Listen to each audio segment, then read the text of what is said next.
আমি সর্বপ্রথমে সেই তথাগত অরহৎ সম্যক সম্বুদ্ধকে বন্দনা করছি। অতঃপর শ্রদ্ধাবান শ্রদ্ধাবতী উপাসক উপাসিকাদেরকে আমার মৈত্রীময় আশীর্বাদ জানাচ্ছি।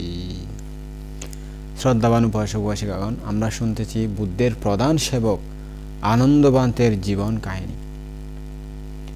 আমাদের সেই পূর্ব পরিচিত সুমন কর্ম বিবর্তনে জন্ম হতে জন্মান্তর পরিগ্রহণ করে অনুক্রমে সংখ্যাতীত জন্ম অতিক্রম করার পর অন্যতম এক জন্মে তিনি কাশ্যপ বুদ্ধকে সম্প্রাপ্ত হলেন। অত্যধিক পুণ্যবান যারা, তারা এই সম্যক সম্বুদ্ধের সাক্ষাৎ লাভ করেন। সেই জন্মে তিনি ছিলেন ধনকুবের।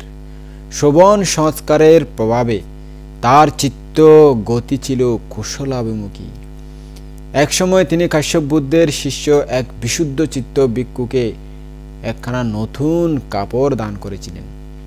ভিক্ষু ধর্ম দেশনা করলেন কাপড় দান প্রসঙ্গে অপূর্ব দান মাহাত্ম্য এবং দানশীল ভাবনার হৃদয়গ্রাহী কথা। ধর্ম দেশনা শুনে সেই ধনপতির অন্তরে প্রগাঢ় শ্রদ্ধা এবং উৎসাহ জাগ্রত হল। তখন থেকে তিনি নানা রকম পুণ্যার্জনে ব্রতী হলেন। সেই সময়ে মানুষের পরমায়ু ছিল 20,000 বছর। এই সুদীর্ঘকাল তিনি নিজেকে কুশল ধর্মে নিয়োজিত রেখে মৃত্যুর পর মহাপুণ্য ঋদ্ধি সম্পন্ন দেবপুত্র রূপে জন্ম নিলেন তাবতিংশ স্বর্গে। দেবপুত্র দেবলোকের আয়ুষ্কালের অবসানে দেবলোক থেকে চ্যুত হয়ে বারাণসী রাজের জ্যেষ্ঠ পুত্ররূপে জন্মগ্রহণ করলেন। পিতার মৃত্যুর পর তিনি রাজপদে অভিষিক্ত হলেন। একদিন তিনি দুতলা প্রাসাদে বসে আছেন। এমন সময় দেখতে পেলেন উত্তর দিক আলোকিত করে আকাশপথে আসছেন 8 জন পাচ্ছেক বুদ্ধ। তাদের দেখা মাত্রই রাজার অন্তরে প্রগাঢ় শ্রদ্ধার সঞ্চার হল। তিনি হাতজোড় করে বুদ্ধগণকে রাজপ্রাঙ্গণে আসার প্রার্থনা জানালেন। সেদিন রাজপ্রাসাদে তাদের আহারকৃত্য সম্পাদিত হল। রাজা রাজখাদ্য তাদেরকে পরিতৃপ্ত করে দান করলেন। সঙ্গনায়ক বুদ্ধ ধর্মদেশনা করলেন। অপূর্ব সারগর্ভ বাণী শুনে রাজা অতি আনন্দিত হলেন। তিনি ইচ্ছা করলেন প্রতিদিন যেন এরকম পুণ্যক্ষেত্রে দান দিতে পারেন এবং শুনতে পান যেন এরূপ মধুর ধর্মবাণী। বুদ্ধগণের নিকট তার অন্তরের কথা নিবেদন করলেন এবং রাজ উদ্যানে অবস্থানের জন্য প্রার্থনা করলেন। বুদ্ধগণ সম্মত হলেন। রাজ উদ্যানে 8টি কুটির তৈরি করে দেওয়া হলো। রাজা সুদীর্ঘ কাল বুদ্ধগণের সেবা পরিচর্যা করলেন। তখন মানুষের পরমায়ু ছিল 10,000 বছর। এই সুদীর্ঘ দিন নরপতি দান শিলাদি পরমাত্ম ধর্মে নিজেকে নিয়োজিত রেখে সার্থক করেছিলেন মানব জীবন। এই পুণ্যরাশি তার ভবিষ্যৎ জীবনকে সমুজ্জ্বল করে তুলেছিল। এই মহাপুণ্যবান সজ্জন একদিন মানব জীবন সংবরণ করে তুষিত স্বর্গে উৎপন্ন হয়েছিলেন। সেখানে তিনি গৌতম বোধিসত্ত্বের সান্নিধ্য লাভ করেছিলেন। এই জন্মই তার দেবলোকে অন্তিম জন্ম। রাজনন্দন সুমন সম্যক সম্বুদ্ধের প্রধান সেবকত্ব লাভের ঐকান্তিক কামনা নিয়ে পূর্ণ উদ্যমে অগ্রসর হলেও এর চরম সীমা সম্প্রাপ্ত হতে তাকে 15 জন সম্যক সম্বুদ্ধ যুগ অতিক্রম করতে হয়েছিল। যেমন পদুমুত্তর বুদ্ধ, সুমেধ বুদ্ধ, প্রিয়দর্শী বুদ্ধ, সুজাত বুদ্ধ, অর্থদর্শী বুদ্ধ, ধর্মদর্শী বুদ্ধ, সিদ্ধার্থ বুদ্ধ, তিস্য বুদ্ধ, বিপস্যী বুদ্ধ, শিকি বুদ্ধ, বিশ্বব বুদ্ধ, কাকুসান্দ বুদ্ধ, কোনাগমন বুদ্ধ ও কাশ্যপ সম্যক সম্বুদ্ধ। সর্বমোট 1 লক্ষ কল্পকাল সপ্রমাণ দুঃখের মাধ্যমে ঘটেছিল তার ঐকান্তিক কামনা বাসনার অনবশেষ পূর্ণতা প্রাপ্তির পরিসমাপ্তি। আমাদের পূর্ব পরিচিত সেই সুমনের পারামি পরিপূর্ণ হওয়ার সময় সমাগত। এক শুভ কণে পুণ্য বিভূতি মণ্ডিত এক দেবপুত্র তুষিত স্বর্গ ত্যাগ করে প্রথিত যশা শাক্যকুলের রাজ পরিবারে জন্ম নিয়েছিলেন।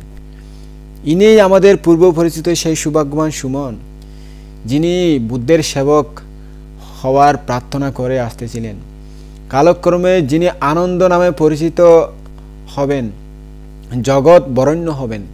এই অবিস্মরণীয় জন্মই তার অন্তিম জন্ম।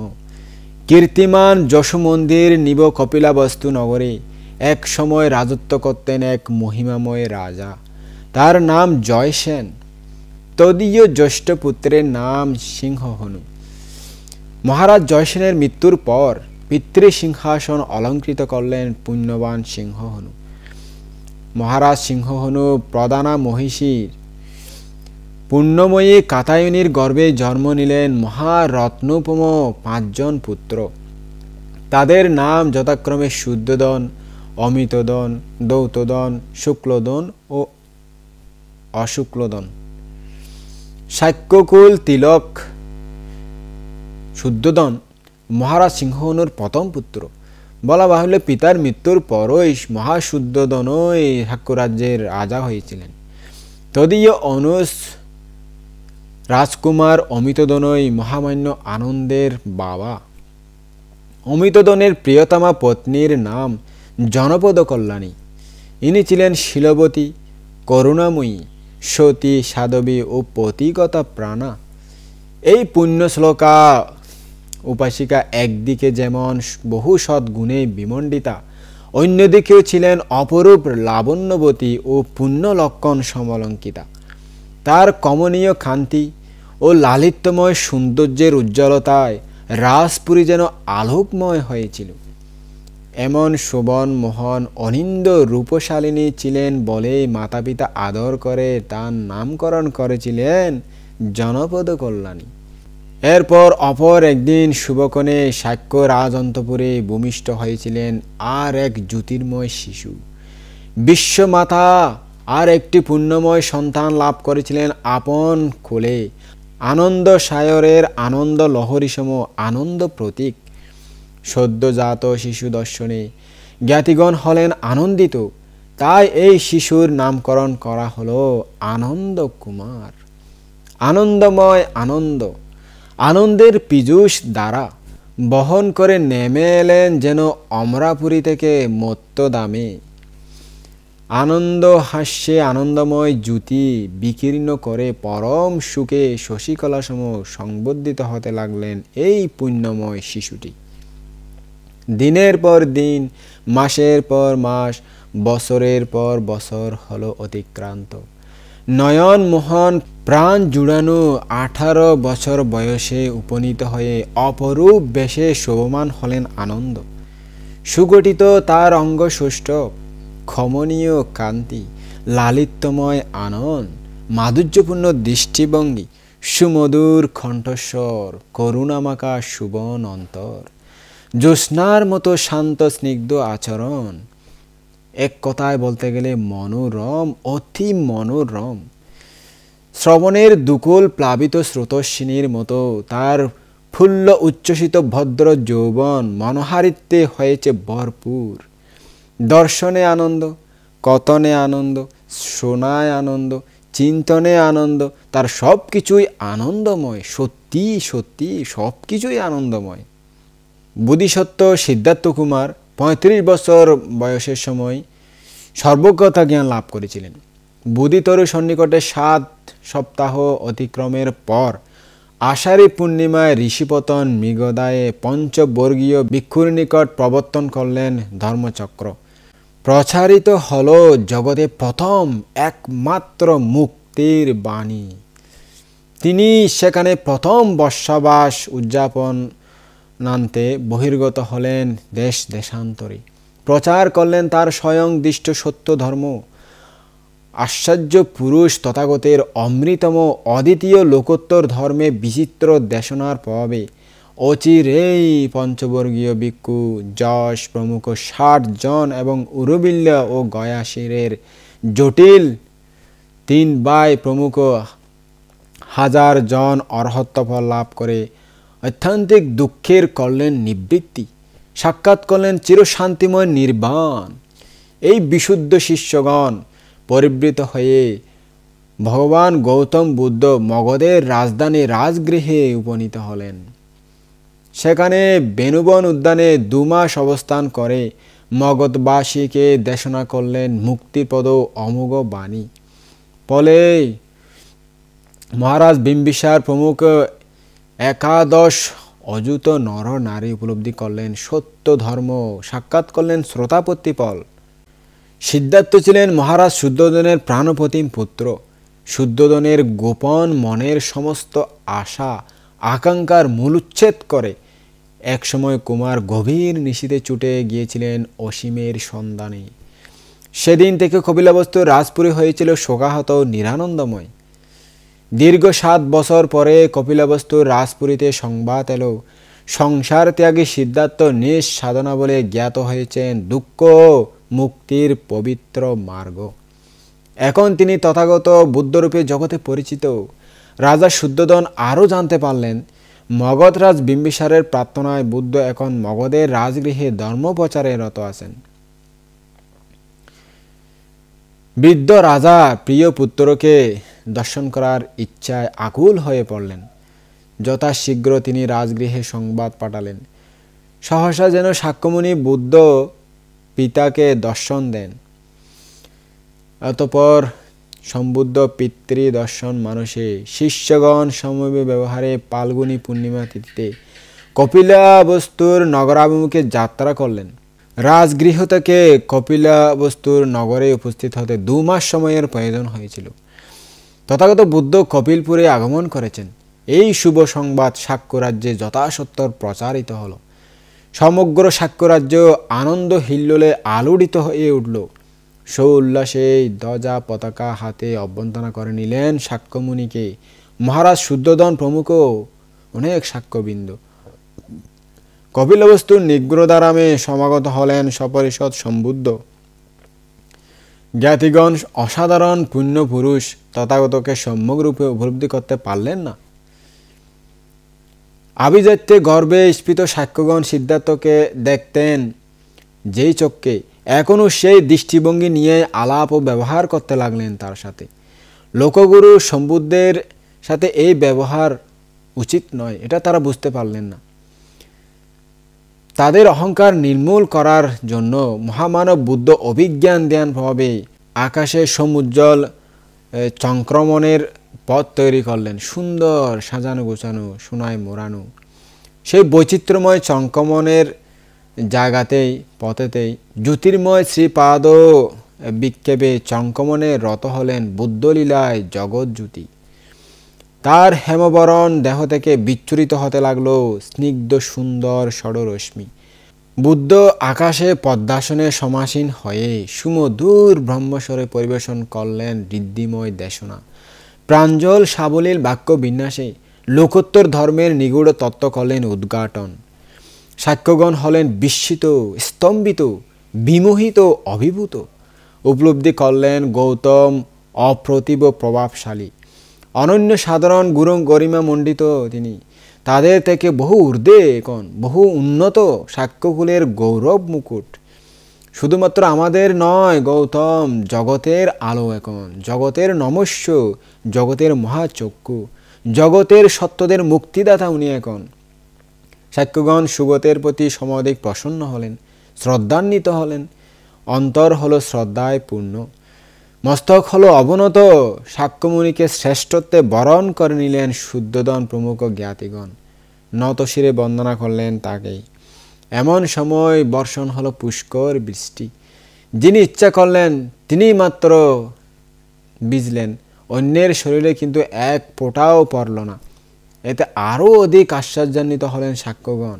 এই বিস্ময়কর বৃষ্টির কথা প্রসঙ্গে বুদ্ধ অনেক দেশনায় বলেছেন। এই পুষ্কর বৃষ্টি বিষয়ে বেশান্তর জাতকে অনেক সুন্দর ব্যাখ্যা দেওয়া আছে, অনেক সুন্দর করে ওখানে বর্ণনা করা হয়েছে। আমি একদিন কোনোদিন সময় পেলে সেই দেশনা করব। তো বুদ্ধ এখানে তাদেরকে অনেক সুন্দর দেশনা করতেছেন। দেশনার পরিসমাপ্তি করলেন। দীর্ঘক্ষণ দেশনা দেওয়ার পরে অন্তরিক্ষে তিনি অদৃশ্য হয়ে নিজের স্থানে বসা অবস্থায় আবার আত্মপ্রকাশ করলেন। চমৎকৃত হলেন সাক্ষ্যগণ এই দৃশ্য দেখে। সাক্ষ্য সিংহের ব্যক্তিত্বের অসাধারণত্ব উপলব্ধি করে গরিষ্ঠ শ্লাঘায় জ্ঞাতিদের অন্তর হলো পরিপূর্ণ। পুত্র গৌরবে বক্ষ স্ফীত হয়ে উঠল শুদ্ধোধনের। বিস্ময় সাগরে নিমগ্ন জ্ঞাতিগণ সুগতের প্রতি গভীর শ্রদ্ধা নিবেদন করে একে একে বিদায় নিলেন। রাজাও প্রস্থান করলেন নীরবে আনন্দিত মনে। রাজভবনে সশিষ্য বুদ্ধের উদ্দেশ্যে পরদিনের জন্য উৎকৃষ্টতম খাদ্য ভোজ্য প্রস্তুত হতে লাগলো। তাকে ফাং করেছে সেজন্য।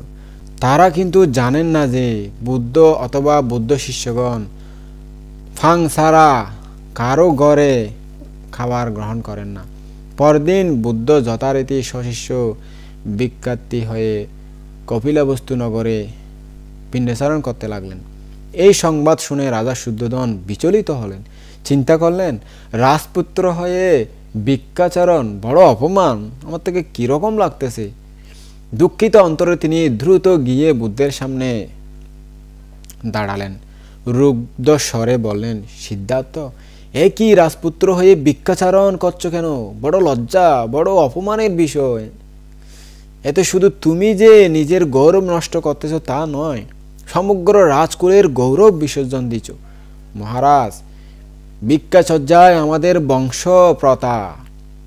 আরে পুত্র, কি বলো তুমি? ভিক্ষাচর্যায় আমাদের বংশপ্রথা?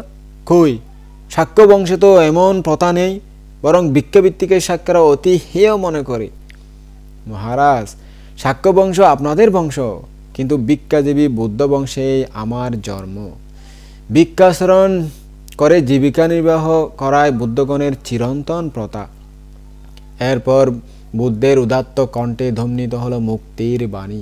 মহারাজ, পরিহার করুন মোহরিদ্রা, উঠুন, জাগ্রত হন, আর প্রমাদের বশবর্তী হবেন না। সত্য ধর্মের অনুসরণ করুন। ধর্মচারী সুখেই বিচরণ করেন, উজ্জ্বল হয় তাদের ভবিষ্যৎ জীবন। বুদ্ধের এই সারগর্ভ বাণী শোনা মাত্রই শুদ্ধোধন হলেন শ্রোতাপন্ন।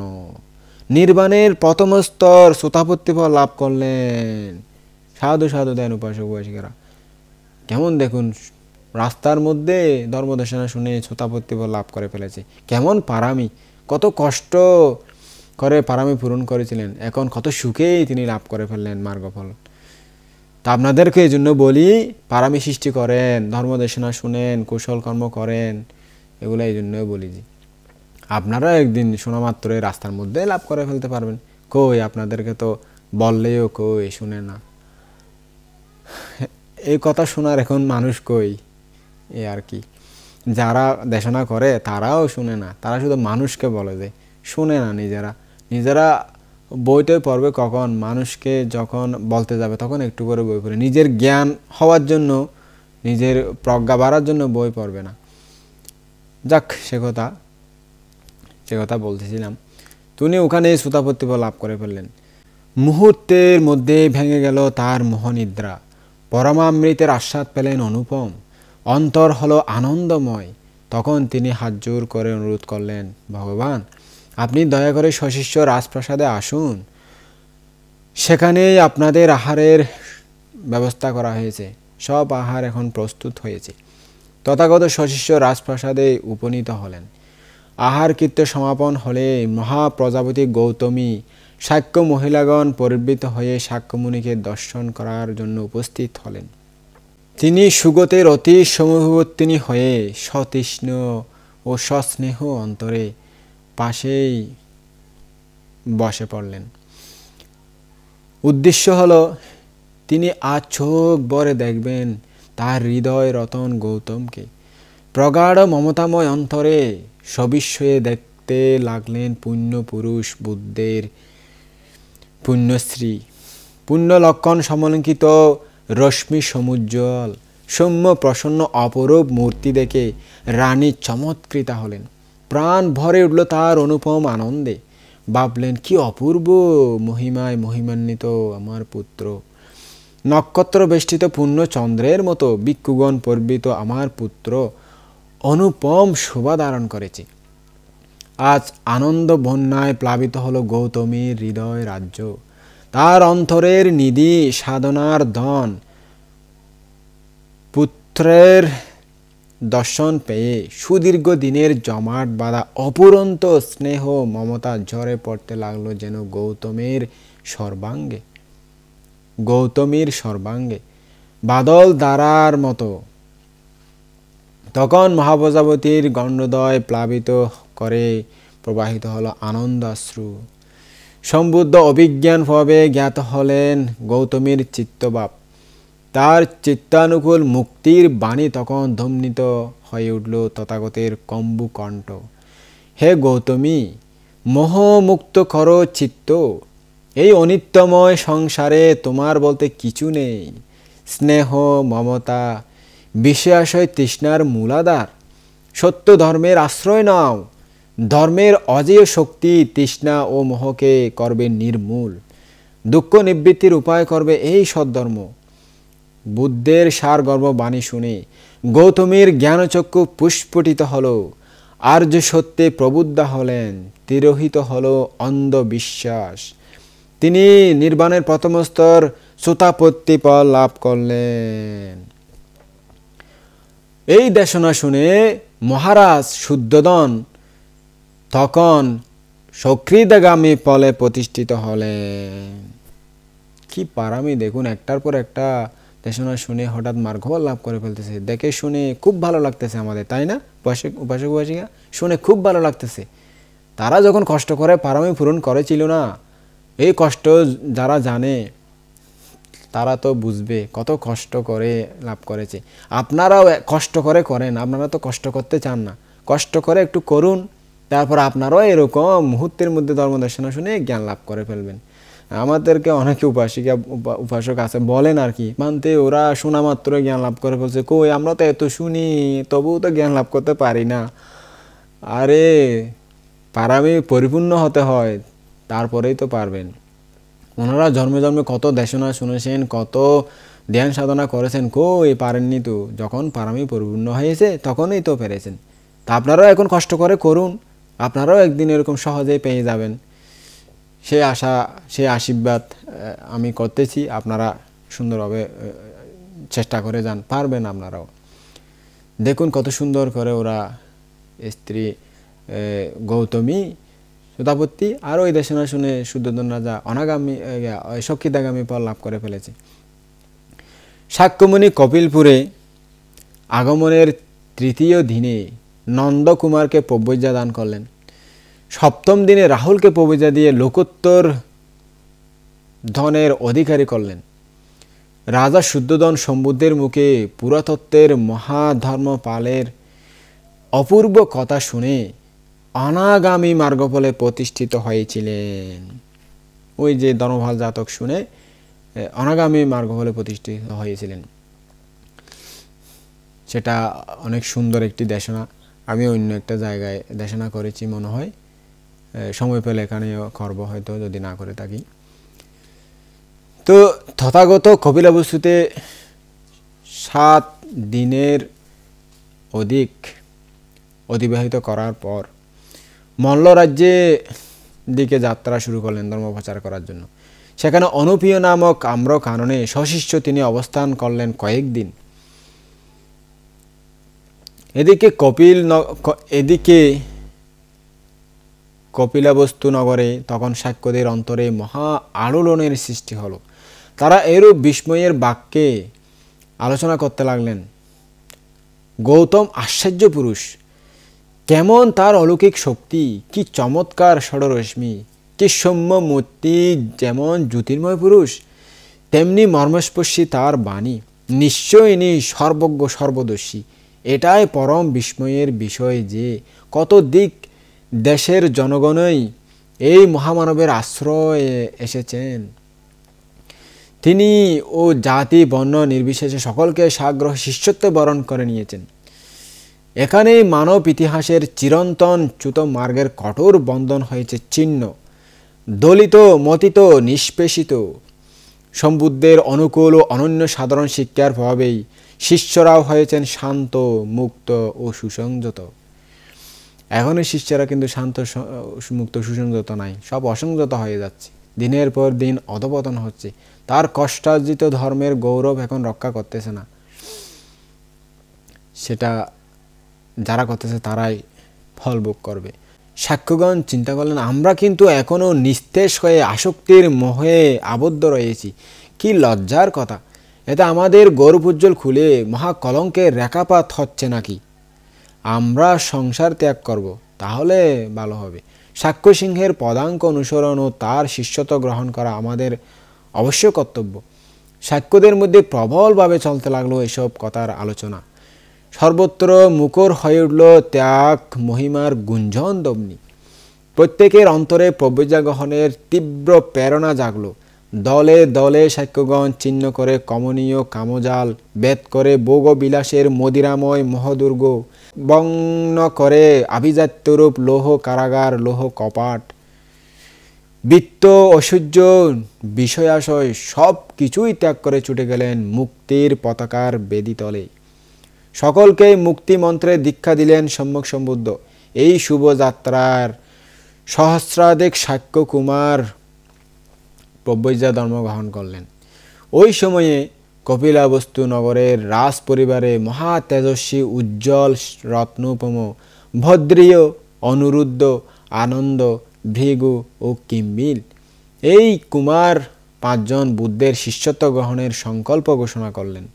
এই সংবাদ পেয়ে দেবদহের রাজপুত্র দেবদত্ত তাদের সঙ্গী হওয়ার সিদ্ধান্তে উপনীত হলেন। একথা শুনে বিচলিত হলেন রাজকুলের নাপিত উপালি। সদ্ধর্মের সুশীতল ছায়ায় সন্তপ্ত জীবনকে করতে চান তিনি চির শীতল চির শান্তিময়। এক শুভক্ষণে এই 7 জন অনুপ্রিয় গ্রাম অভিমুখে হেঁটে হেঁটে যাত্রা শুরু করলেন। সচরাচর কুমারেরা রথে চড়ে ঘোড়াতে চড়ে যাতায়াত করে থাকেন। তাদের পক্ষে এই সুদীর্ঘ পথ হেঁটে হেঁটে অতিক্রম করা কষ্টসাধ্য হলেও মহিমাময় বুদ্ধ ও প্রব্রজা ধর্মের প্রতি অসীম শ্রদ্ধাবশত তারা যানবাহনে উঠেননি, হাতি ঘোড়ায় রথে করে যাননি। পুণ্য সংস্কার চিত্তকে এরূপভাবেই গঠন করে তুলেছে। সংস্কারের প্রবল আকর্ষণের এই পুণ্যময় সজ্জনগণ দারুণ পথ কষ্টকে পুষ্পমালার মতো সানন্দে বরণ করে নিলেন। তাদের যথাযোগ্য দামি দামি পরিচ্ছেদ পথেই ফেলে দিয়ে গেলেন। যথাসময়ে তারা অনুপ্রিয় আম্র বাগানে উপস্থিত হয়ে বুদ্ধকে সগৌরবে বন্দনা করে একান্তে বসলেন।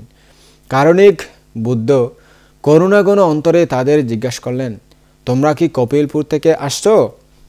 তারা বিনীত বাক্যে উত্তর দিলেন, হ্যাঁ ভগবান। পথে কোনোরূপ অসুবিধা হয়নি তো? না ভগবান, তেমন কোনো অসুবিধা হয়নি, কিন্তু হেঁটে হেঁটে আসতে একটু কষ্ট হয়েছে, এটা আর কি। রাজকুলের সন্তান কিনা কষ্ট হয়েছে?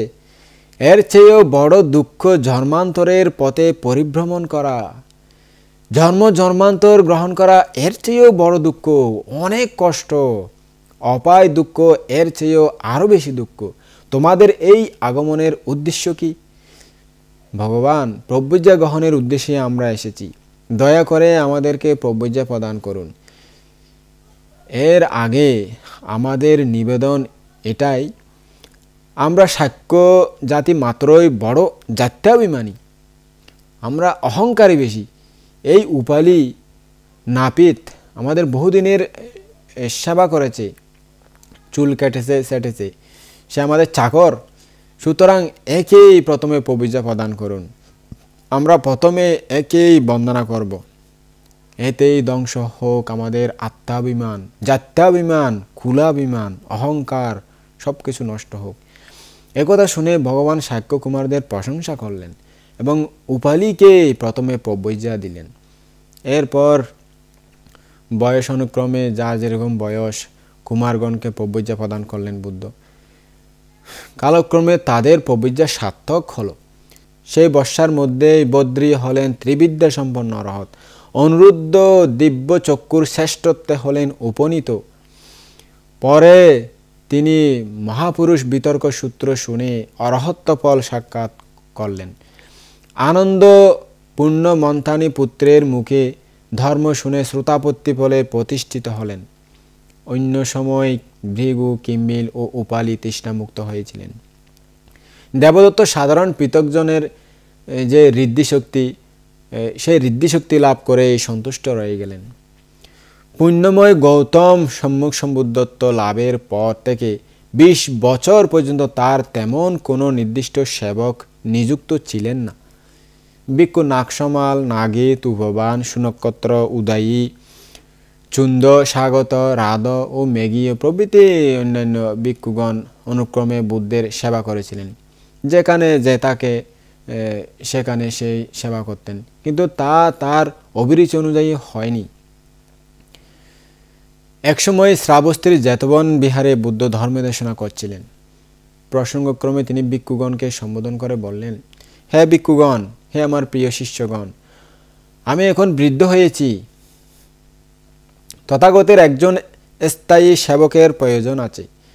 সে হবে তথাগতের নিয়মিত সেবক, নিরলস, কর্তব্যপরায়ণ ও বিচক্ষণ। এই যাবৎ যেসব ভিক্ষু তথাগতের সেবা করে আসে, তাদের মধ্যে কেউ কেউ নিতান্ত অযোগ্য, আর কেউ বা আপন কাজে ব্যস্ত। তাই তথাগতকে বড় ক্লেশ ও অসুবিধা ভোগ করতে হয়েছে। যেমন একবার মেঘীয় ভিক্ষু, যিনি বুদ্ধের কিছুদিন সেবক ছিলেন, আর কেউ ছিলেন না বুদ্ধের সাথে, তিনি মেঘীয় বুদ্ধের কাছে গিয়ে বলেন, ভান্তে ভগবান, আমি একটা সুন্দর জায়গা দেখেছি, ওখানে ধ্যান করে আসব, ওখানে ধ্যান করতে যাব। তখন বুদ্ধ বললেন, আমার তো এখন কেউ সেবক নাই, তুমি পরে যাইও, আপাতত কেউ না আসা পর্যন্ত একটু অবস্থান করো, থাকো আমার সাথে সেবক হিসাবে। এখন বুদ্ধ একজন মহাপুরুষ, ওনার সেবক লাগবে না? অবশ্যই তো লাগবে। এখন বারবার বলতেছে, না আমি যাবই যাব, আমাকে অনুমতি দেন প্লিজ ভান্তে ভগবান, আমাকে অনুমতি দেন, আমি যাব। তো বুদ্ধ আবার বললেন, হে মেঘীয়, দেখো না আমার থেকে কোনো সেবক নাই, তুমি কোনো ভিক্ষু আসা পর্যন্ত অপেক্ষা করো, তারপরে তুমি যেতে পারবে, আমি তোমাকে বাধা দেব না। বলছেন, না আমি এখনই যাব, আমার এখনই যেতে ইচ্ছা হচ্ছে। তো একটা সুন্দর জায়গা দেখেছে ধ্যান করার জন্য, ওখানে যেতে একদম তার মন চঞ্চল হয়ে গেছে। এখন তৃতীয়বারও বুদ্ধ বলল, আমার তো এখনো কোনো সেবক নাই, হে ভিক্ষু তুমি একটু অপেক্ষা করো, আর কোনো ভিক্ষু আসলে তখন তুমি যেতে পারবে, আমি তোমাকে কোনো কিছু বলবো না। তখন ও বলতেছেন, না আমি এখনই যাব, আমি এখনই যাব। তো উনি বুদ্ধের সেবা করার গুরুত্বটা বুঝতে পারলেন না। তখন বুদ্ধ তৃতীয়বারও যখন বলল, বুদ্ধ আর তাকে নিষেধ করলেন না, আচ্ছা ঠিক আছে, তুমি যা উচিত মনে করো সেটাই করো। তো উনি বুদ্ধকে ফেলে, একা ফেলে চলে গিয়েছিল ওনার কর্তব্য যেটা সেটা করতে। তো এই কারণে বুদ্ধ অনেক সময় অনেক বিড়ম্বনা ভোগ করতেন। এই জন্য বুদ্ধ ভিক্ষুদেরকে ডেকে একথা বললেন আর কি, যখন বৃদ্ধ হয়েছে। জগৎপূজ্য বুদ্ধের একথা শুনে ভিক্ষুরা অন্তরে বড় আঘাত পেলেন। জেগে উঠল প্রত্যেকের চিত্তে ধর্ম সংবেগ। তৎক্ষণাৎ অগ্রশ্রাবক সারিপুত্র বন্দনা করে দাঁড়িয়ে হাত জোর করে প্রার্থনা করলেন, ভান্তে ভগবান, আমার বিদ্যমানে আপনি উপযুক্ত সেবকের অভাব যে ক্লেশ ভোগ করছেন, এটা বড় দুঃখের ব্যাপার। এখন থেকে আমি বুদ্ধের সেবক হব। সুগত ভগবান বুদ্ধ প্রত্যাখ্যান করে বললেন, শোনো সারিপুত্র, তুমি ধর্ম সেনাপতি অনুবুদ্ধ, যেদিকে তুমি অবস্থান করো সেদিকে বুদ্ধ শূন্য হয় না। তোমার উপস্থিতিতে বুদ্ধের অভাব অনুভব করার মতো তেমন কোনো কারণ অবশিষ্ট থাকে না। তথাগতের উপদেশ সমতুল্য তোমার উপদেশ। আমার সেবক পদে নিযুক্ত রেখে তোমায় আবদ্ধ করতে আমি পারি না। অধিকন্ত পূর্ণ হয়েছে তোমার পূর্ব প্রার্থনা, এর পরও কি তোমার বলার মতো আরও কিছু থাকতে পারে? তুমি চিন্তা করে দেখো। সারিপুত্র বুদ্ধের মনোভাব বুঝে নিরস্ত হলেন। বুদ্ধ যখন অগ্রশ্রাবককে সুযোগ দিলেন না, তখন মুদ্গলায়ন ভান্তে উঠে হাত জোর করে বন্দনা করে প্রার্থনা জানালেন। তিনিও অনুমতি পেলেন না। এরপর অনুক্রমে মহাকাশ্যপ ভান্তে, এরপর অনুরুদ্ধ ভান্তে, এরপর উপালি ভান্তে প্রভৃতি অনেক ভান্তেরা বুদ্ধের সেবক পদ পাওয়ার জন্য, সেবক হওয়ার জন্য প্রার্থনা জানালেন। কিন্তু বুদ্ধ প্রত্যেকের প্রার্থনায় প্রত্যাখ্যান করলেন। এই মহতি সবাই একমাত্র আনন্দই শুধু প্রার্থনা করলেন না, তিনি নীরবেই বসে রইলেন। বুদ্ধের প্রতি অসীম মমতা হেতু তার অন্তরে জেগে উঠেছে দুর্জয় অভিমান। তখন তিনি ভাবছিলেন, আমার বিদ্যমানে সাক্ষ্যমুনি কষ্ট পাবেন, এই যে বড় অসহনীয়। অথচ তিনি তো আমায় একবারও আদেশ করলেন না। এই কারণেই দারুণ আঘাত পেলেন তিনি। ক্ষোভে দুঃখে হলেন ম্রিয়মাণ, নীরবে তাই বসে আছেন। তখন ভিক্ষুগণ তাকে বললেন, আরে আবুসু আনন্দ, আপনি নীরব রয়েছেন কেন? আপনিও প্রার্থনা করুন না বুদ্ধর সেবা করার জন্য। উত্তরে বুদ্ধিমান আনন্দ বললেন, দেখুন আবুসুগণ, বিনা প্রার্থনায় পাওয়ার স্থলে প্রার্থনা করে যদি লাভ করতে হয়, সেই লাভের মর্যাদা বা কি আছে? তাতে তো কোনো চিত্ত সন্তুষ্টি মিলে না। প্রার্থী হব কেন আমি? তথাগত আমায় তো আদেশ করতে পারেন, কই তা তো তিনি করছেন না। হয়তো তিনি মনে করেছেন আমি তার সেবকের উপযুক্ত নই। বুদ্ধ একথা শুনে ভিক্ষুগণকে বললেন, হে ভিক্ষুগণ, তোমরা কেন আনন্দকে উৎসাহ দান করছ? সে নিজে থেকেই এর প্রয়োজন অনুভব করবে। সে স্বেচ্ছায় আমার সেবা করতে আসবে। একমাত্র ওরই এতে সর্বতভাবে অধিকার রয়েছে। তখন ভিক্ষুগণ উচ্ছ্বাস বাক্যে আনন্দকে বললেন, বন্ধু আনন্দ, উঠুন উঠুন, প্রার্থনা করুন। আমাদের মধ্যে আপনিই একমাত্র সেই সৌভাগ্যবান ব্যক্তি যিনি সেবক হতে পারবেন। এরপর আনন্দবান্তে দাঁড়িয়ে হাত জোর করে নিবেদন করলেন, প্রভু ভগবান, আপনার সেবার জন্য যদি প্রাণ বিসর্জনও দিতে হয়, সেরূপ সুতীব্র বাসনা, দুর্জয় মনোবল ও প্রগাঢ় ভক্তি শ্রদ্ধা আমার অন্তরে উন্মুখ হয়ে রয়েছে। হৃদয়ে সঞ্চিত রয়েছে অগাধ মমতা, হৃদ্যতা ও ঐকান্তিকতা। কে যেন আমায় বলে দিচ্ছে, আনন্দ, বুদ্ধের প্রধান সেবক হবার তোমারও একমাত্র অধিকার রয়েছে। কিন্তু প্রভু, ভগবানের নিকটে আমার 8টি বর প্রার্থনা আছে। তার মধ্যে 4টি হচ্ছে প্রতিক্ষেপের বিষয়, অপর 4টি হচ্ছে খোঁজার বিষয়। বুদ্ধ বললেন, আনন্দ, প্রার্থনার বিষয় সম্যরূপে অবগত না হয়ে তথাগত কাউকেও বর প্রদান করেন না। ভান্তে ভগবান, প্রথম 4টি বিষয় সর্বতভাবে আমার প্রত্যাখ্যানমূলক বলেই মনে করি আমি। সেই 4টি হলো, 1 নম্বর, বুদ্ধের নিজের লাভ করা উত্তম চিবর। 2 নম্বর, বুদ্ধের লাভ করা খাদ্যভোজ্য। 3 নম্বর, বুদ্ধের সঙ্গে একই গণ্ডকুটিরে একই রুমে অবস্থান। 4 নম্বর হলো বুদ্ধের সাথে শুধুমাত্র আমারই পাঙে যাওয়া। আমার খোঁজার 4টি বিষয় হলো, 1 নম্বর, আমার গৃহীত যে কোনো ফাং ভগবান বুদ্ধ যদি গ্রহণ করেন। 2 নম্বর, বুদ্ধ দর্শনে দূর দেশাগত যে কোনো ব্যক্তিকে আমার ইচ্ছানুরূপ যে কোনো সময়ে ভগবান যদি দর্শন দান করেন, দেখা দেন।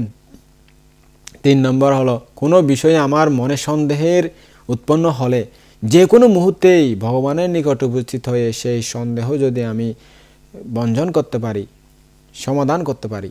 4 নম্বর হলো, আমার অনুপস্থিতিতে, আমার অবর্তমানে ভগবান যেখানে যা দেশনা করেন, বিহারে এসে পুনরায় আমাকে যদি সেই দেশনার বিষয়বস্তু জানান ভগবান, এই 8টি বিষয় যদি ভগবান সম্মতি প্রদান করেন, তাহলে আমি ভগবান বুদ্ধের নিত্য সেবক হতে পারি।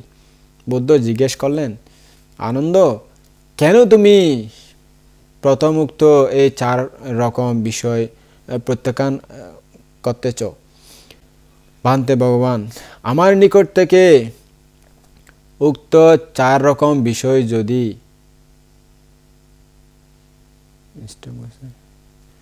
প্রভু ভগবান, আপনার নিকট থেকে উক্ত 4 রকম বিষয় যদি আমি লাভ করে থাকি, তাহলে ভিক্ষুদের মধ্যে এরূপ কথারও উৎপন্ন হতে পারে, বুদ্ধের লব্ধ উন্নত চিবর ও খাদ্য ভোজ্য আনন্দ ভান্তে শুধুমাত্র পরিভোগ করছেন।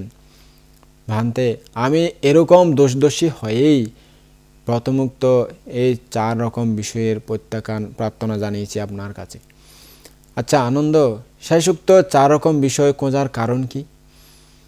ভান্তে ভগবান, শ্রদ্ধাবান কুলপুত্রগণ আপনার সঙ্গে সাক্ষাতের অবকাশ না পেয়ে হয়তো আমাকে বলে দিতে পারেন, ভান্তে আনন্দ, বৌদ্ধ প্রমুখ ভিক্ষুসঙ্গকে আমি আহারের জন্য ফাং করতেছি, সুতরাং দয়া করে বুদ্ধের সাথে আপনারা আমার ঘরে আসবেন। এভাবে দায়িক দায়িকারা ফাং করে যেতে পারেন।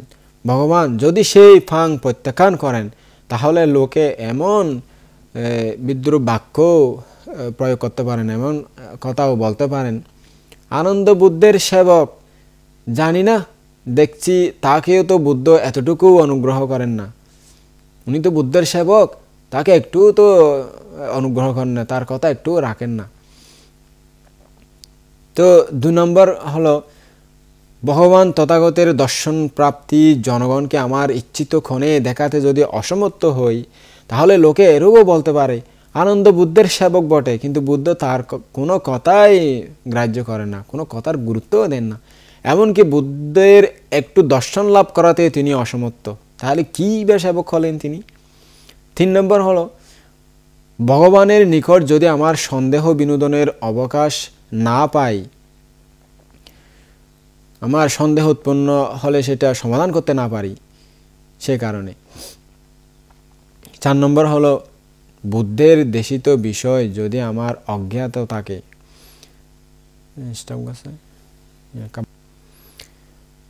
3 নম্বর হলো, ভগবানের বিষয় যদি আমার সন্দেহ, 3 নম্বর হলো, ভগবানের নিকট যদি আমার সন্দেহ বিনোদনের অবকাশ প্রাপ্ত না হই, 3 নম্বর হলো, ভগবানের নিকট যদি আমার সন্দেহ বিনোদনের অবকাশ প্রাপ্ত না হই তাহলে সেবক হওয়ার সার্থকতা কি? 4 নম্বর হলো, সুগতের দেশিত বিষয় যদি আমার অজ্ঞাত থাকে তাহলে ভগবানের পরিনির্বাণের পর যদি কেউ জিজ্ঞেস করেন, বন্ধু আনন্দ, এই গাথা, এই সূত্র অথবা এই জাতকটি কোথায়, কী কারণে বুদ্ধ দেশনা করেছিলেন, আমি যদি তখন সম্যকভাবে উত্তর দিতে না পারি তাহলে তিনি হয়তো এরূপ অবজ্ঞাসূচক বাক্য প্রয়োগ করতে পারেন, বন্ধু ইহাও যদি না জানো তাহলে কেন তুমি ছায়ার মতো বুদ্ধের সঙ্গে সঙ্গে বিচরণ করেছিলে? তাই ভান্তে ভগবান, এসব কারণ চিন্তা করেই শেষে 4টি বিষয় আমি আপনার কাছ থেকে খুঁজতেছি। আনন্দের এরকম সারগর্ভ বাক্য শুনে বুদ্ধ প্রসন্ন হয়ে বললেন, সাধু সাধু সাধু আনন্দ, তোমার বিচক্ষণতা ও চিন্তাশীলতা অতীব প্রশংসনীয়, তোমার প্রার্থনা পূর্ণ হোক, সদিচ্ছা সাফল্যমণ্ডিত হোক তোমার। আনন্দ হৃষ্ট চিত্তে বুদ্ধ বাক্যের অভিনন্দন করলেন। তখন থেকেই আনন্দ আনন্দমনা হয়ে সুগত সেবায় আত্মনিয়োগ করলেন। সম্বুদ্ধের অন্তিম কাল পর্যন্ত, পরিনির্বাণ না যাওয়া পর্যন্ত সুদীর্ঘ 25 বছর রাত দিন ত্যাগ তিতিকে স্বীকার করে মমতাময় আন্তরিকতার সাথে ভগবানের সেবায় তিনি নিযুক্ত ছিলেন।